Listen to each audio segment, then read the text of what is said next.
拜登政府玩脱靶了，中国戳穿了美国一个中国的骗局，美方的阴谋很深呐。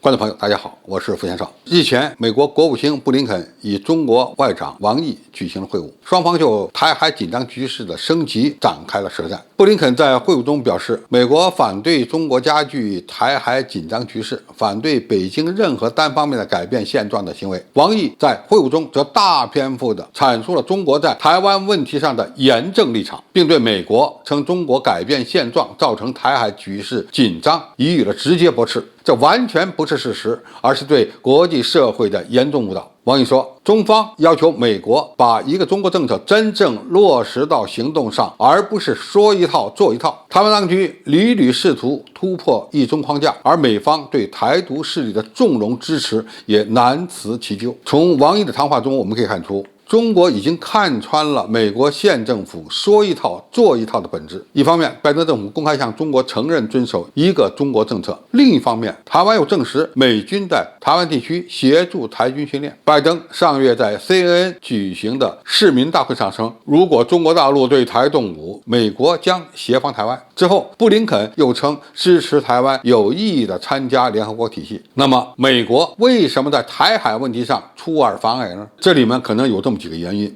一，美国能打出的让中国让步的牌呢已经不多了。台湾问题的地位在美国县政府的眼中已经进一步提升。美国当局面临着严峻的通胀危机和供应链危机，又要在气候变化、朝鲜、伊核等问题上与中国合作，而他联合盟友围堵中国的策略目前呢也不奏效，对中国的贸易战又没打赢，他只有打台湾牌才是成本最低又最能刺激中国大陆的。当然，打这张牌也是最危险的。第二，美国政府是否在试图诱惑中国大陆在准备不充分的情况下提前解决台湾问题？对这个猜测呢，无论是大陆还是台湾地区的一些专家呢，都提出了自己的想法。那么从表面上看，美国跳得很高，实际上中国大陆已经掌握了解决台湾问题的主动权。时间越往后，我们准备的就会越充分，处理台湾问题的成本就会越小。美国能够遏制中国攫取的办法呢已经不多了，打台湾牌就成了美国心中的王炸，那么试图通过甩出王炸从中获利。第三，美国政府的一些高官释放出的一些支持台湾地区当局的言论，明里暗里实际上给台独分子撑腰打气，从而呢增加两岸对立的程序。